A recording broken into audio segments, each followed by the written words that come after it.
sinabi down to earth. We keep it real.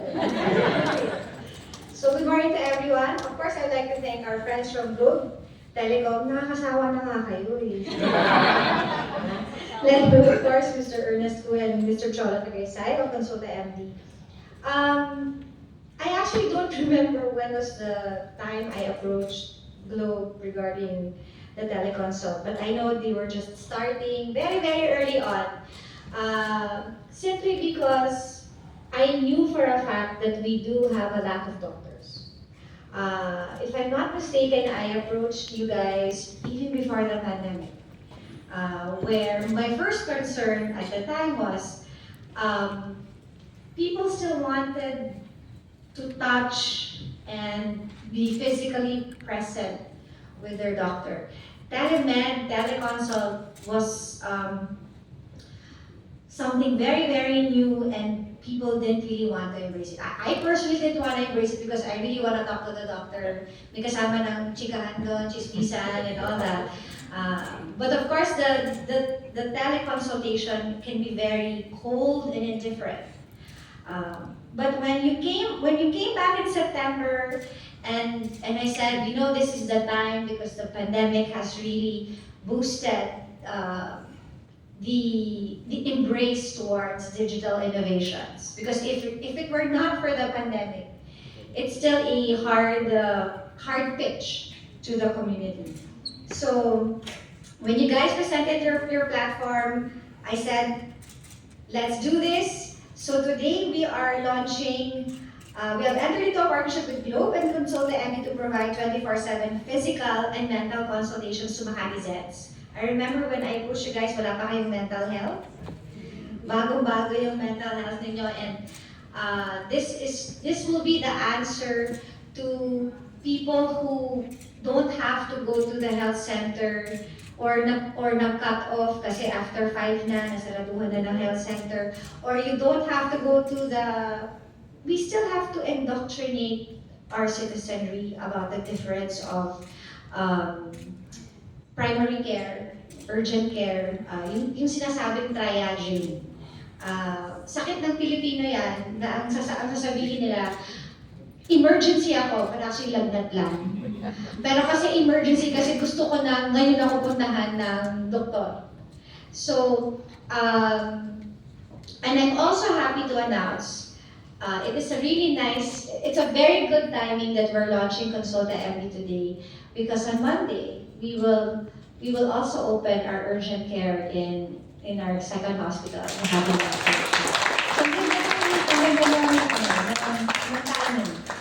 So for now, we will test the program with our employees first of City Hall, and then eventually we will open this up to our yellow card holders in this program. So even for our senior citizens who have difficulty going to the health centers, this is the perfect solution for you. Kasi kayo yung madalas nagpapatingin sa health center at nagpapa-refill ng inyong gamot. So we believe this partnership is a timely response to the growing demand for accessible and convenient healthcare services, and we look forward to another partnership. Third na ba sa susunod? 2017, when we came here, a lot of them ang hirap ibenta yung Makati Zen card at the time because they were saying, added here, ano na naman yan, red tape na naman yan, and all that. So another ID. There was a lot of apprehension.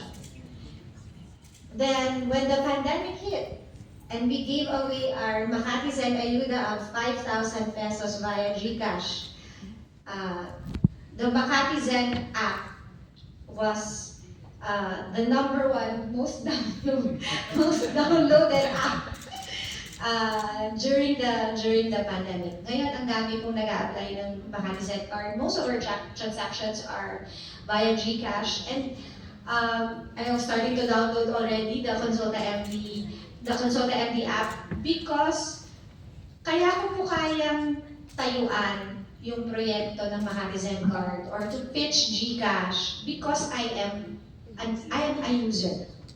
I know how it works. I constantly give feedback to GCash. I remember the first feedback I told to GCash was, ang hirap magbayad ng Meralco kasi ang haba ng mga number.